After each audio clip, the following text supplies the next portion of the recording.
আসসালামু আলাইকুম। হ্যালো কলিজার বন্ধুরা, আশা নয় বিশ্বাস তোমরা ভালো আছো। এসো আমরা রাতে জোনাকি পোকার এবং রাইসার গল্প শুনি। নীলছে আলোয় ছোট্ট আশা। গ্রামের শেষ মাথায় একটি ছোট্ট ঘর। ঘরটার সামনে নারিকেল গাছ আর পাশে একটা পুরানো দোলনা।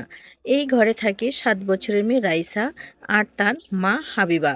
রাইসা খুব হাসি খুশি শিশু হলেও তার একটা সমস্যা, সে রাতের আকাশে তারা দেখতে খুব পছন্দ করে। কিন্তু তার নিজের মনে একটাই দুঃখ, সে বাবাকে কখনো দেখেনি। একদিন সন্ধ্যার পর বিদ্যুৎ নেই, চারদিকে অন্ধকার। মা রান্না করছে আর রাইসা দোলনায় বসে ধীরে ধীরে দুলছে আর গান গাইছে। বাতাসে হালকা শীত। হঠাৎ দূর গা থেকে জোনাকির মতো নীলছে আলো দেখা গেল। রাইসা অবাক, সে দৌড়ে গিয়ে মাকে ডাকলো, মা মা মা, দেখো না, ওই আলোটা আমাদের দিকে আসছে। মা প্রথমে ভয় পেল। রাইসার উত্তেজনা দেখে এগিয়ে এলেন। কিছুক্ষণ পর দেখা গেল এটা আলো নয়, একটা বাইসাইকেল। সাইকেলের সামনে ছোট্ট সোলার লাগানো, তাই দূর থেকে জোনাকির আলোর মতো লাগছিল। সাইকেলটা থামলো তাদের উঠোনে। নামলো এক ভদ্রলোক, পরনে সাদা পাঞ্জাবি, খুব ক্লান্ত চেহারা, কিন্তু চোখে এক ধরনের শান্তি। লোকটা বলল, আপনারা কি আমাকে একটু পানি দিবেন? অনেক দূর থেকে এসেছি। মা ভদ্রলোককে পানি এনে দিলেন আর রাইসা লজ্জায় গুটিসুটি হয়ে দোলনার পাশে দাঁড়িয়ে রইল। পানি খেয়ে লোকটা হাসি দিয়ে বললেন, এ বাড়িতে কি একটা ছোট্ট মেয়ে থাকে? আমি দূর থেকে তার গান শুনেছিলাম, খুব মিষ্টি গান গায়। রাইসা গুটিসুটি হেসে মাথা নাড়ালো। কিছুক্ষণ চুপ থাকার পর ভদ্রলোক জিজ্ঞেস করলেন, রাইসার বাবা এখানে থাকতেন? মা থমকে গেলেন। তিনি নিচু স্বরে বললেন, হ্যাঁ, কিন্তু তিনি শহরে কাজ করতে গিয়ে আর ফিরে আসেননি।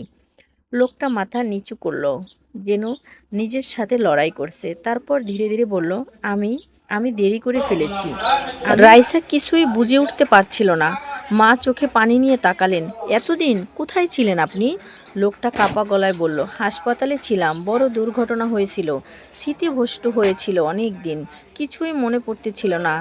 এখন সব কিছুই মনে পড়ছে কিছু কিছু, তাই ছুটে এসেছি শুধু রাইসার একটি বাবা ডাক শোনার জন্য। হঠাৎ রাইসা দু এক কদম এগিয়ে এসে লোকটার হাতে ধরল, আপনি আমার বাবা? লোকটা হাঁটু ঘেঁটে বসে পড়ল। হ্যাঁ মা, আমি তোমার অভাগা বাবা, দুর্ভাগা আমি। আমি অ্যাক্সিডেন্টে তোমার থেকে অনেক বছর দূরে ছিলাম। রাইসা হাসি মুখে তার গলা জড়িয়ে ধরল। মা চুপচাপ দাঁড়িয়ে চোখে পানি নিয়ে সব কিছু দেখলেন। এতদিনের জমে থাকা কষ্টগুলো যেন এক মুহূর্তে ভেঙে পড়ল। দূরে আবার বাতাস বইল, নারকেল গাছের পাতারা সুর তুলল, নীলছে সোলার লাইটটা তিনজনকে আলোকিত করে তুলল।